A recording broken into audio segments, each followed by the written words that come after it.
Oh no, I got like one hit till I'm dead. I really gotta focus up so I don't die right now.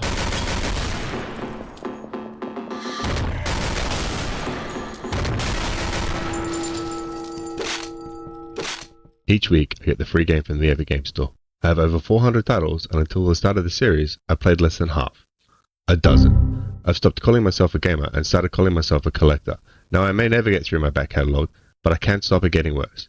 Join me as each week I play through the latest giveaways and maybe we find some gems along the way.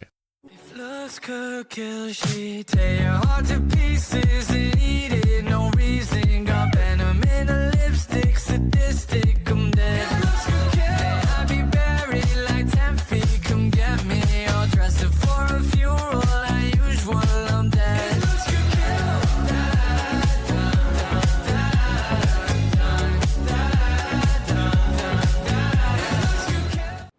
This week's first game was OTXO. OTXO is a roguelike top-down shooter where after a mysterious stranger drops a mask in front of you on a train, you feel compelled to put it on.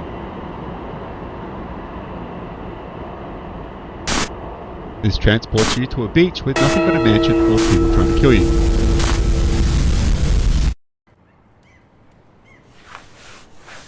After a quick tutorial explaining the controls,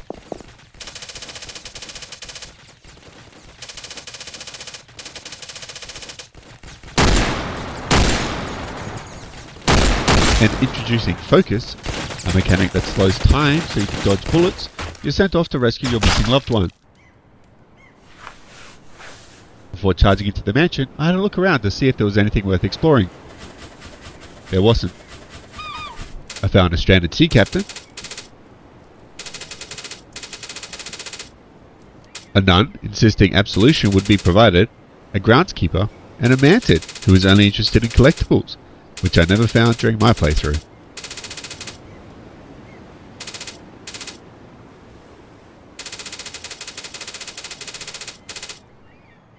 Stepping into the mansion brings you into the Infinite Foyer, which acts as a game's hub between runs. Here you'll find a bartender who gives you one free drink to buff your next run, an importer who unlocks additional drinks for a price,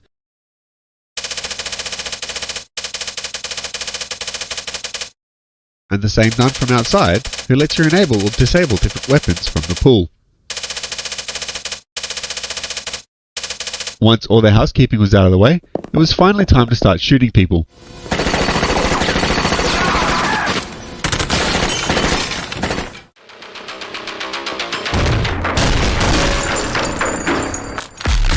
The combat is incredibly fast-paced, constantly encouraging you to chain kills together before your combo meter expires. Keeping your combo alive earns more coin, which means more booze, which means stronger upgrades. Personally, I found this encouraged me to play far more recklessly than I was comfortable with. Weapons dropped by enemies only come with 2 magazines, one loaded and one spare. Once they're empty, that's it. You have to throw them away and grab something else because there's no way to replenish ammunition. The only exception to this is during the boss fight, where you're offered a choice of 4 weapons and unlimited ammo. After fighting this first boss a couple of times, I discovered the optimal strategy wasn't some elaborate action movie shootout,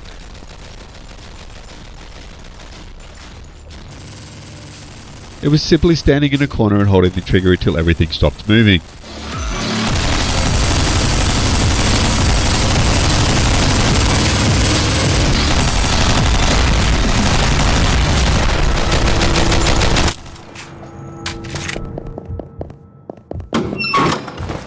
Visually, the game commits almost entirely to black and white, with bright red being used to highlight enemies and blood splatters. Although sometimes I did notice that same design can be seen just littering the ground, making it difficult to know what to aim at.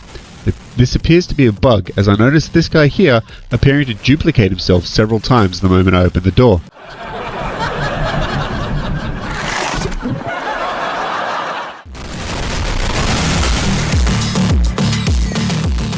By the end of my playthrough, OTXO never really gave me a reason to care.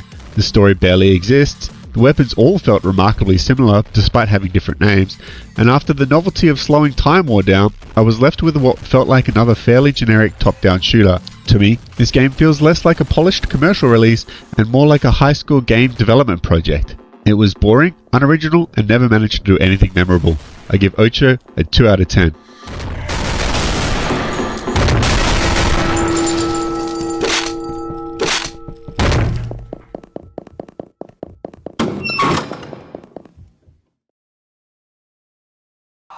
The other game this week was Sol Cesto.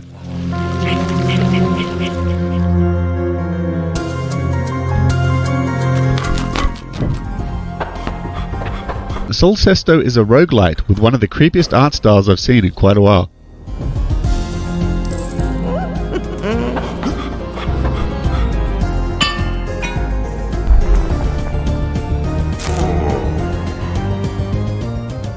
Starting with nothing unlocked except a peasant, and absolutely no explanation as to why I was climbing into this ominous looking tunnel, I did the only thing the game would let me do. I clicked on the tunnel. Inside, I was greeted by a 4x4 grid filled with demon dogs, depressed looking slimes, strawberries, and chests of gold. The idea is simple. Each turn you choose a row, then your character randomly lands on one of the open tiles.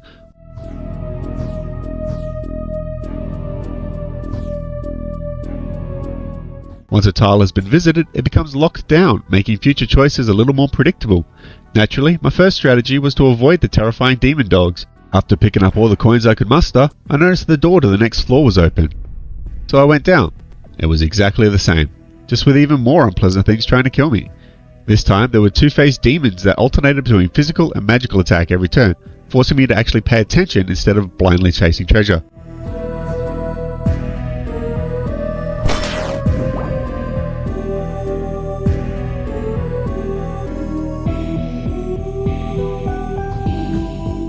A couple of floors later, I discovered my first trap. Unlike every other tile I've experienced so far, these never disappeared after being triggered, making them annoyingly easy to step on multiple times.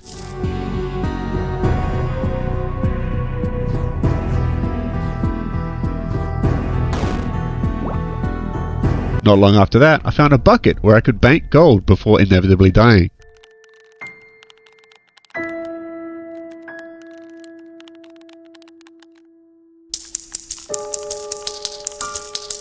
Which turned out to be very useful when I inevitably died in the next room. My first death unlocked the knight, who was noticeably tougher against the demon dogs, so I immediately jumped back in for another run. This one went much better.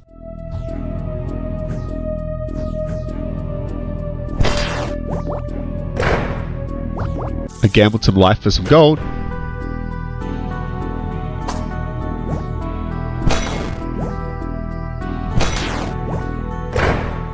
found my first stat upgrade, and eventually reached the game's first boss.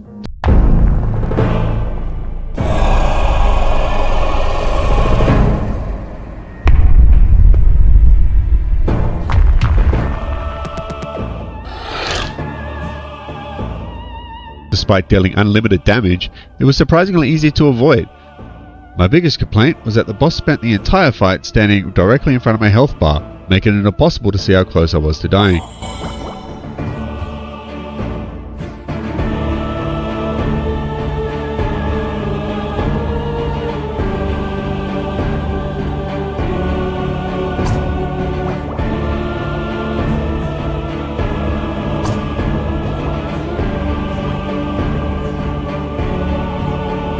After finally defeating him, I expected to delve deeper into the dungeon.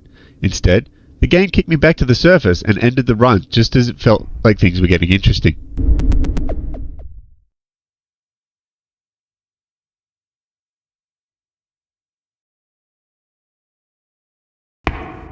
You get nothing!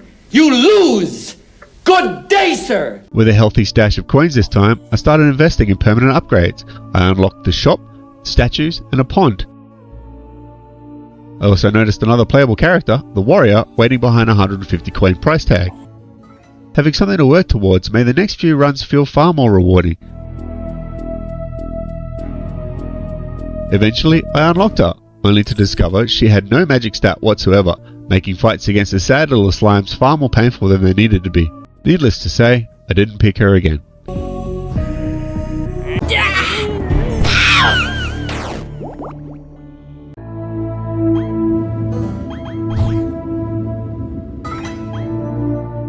Once I got past the unsettling visuals, Sol Cesto ended up being more enjoyable than I expected. It's an odd mix of puzzle game, slot machine, and roguelite that kept dangling just enough progression in front of me to convince me to play one more run. That said, I've never found the gameplay deep enough to become truly addictive, and by the time each run started getting interesting, it often felt like it was already over. I give Sol Cesto a 5 out of 10.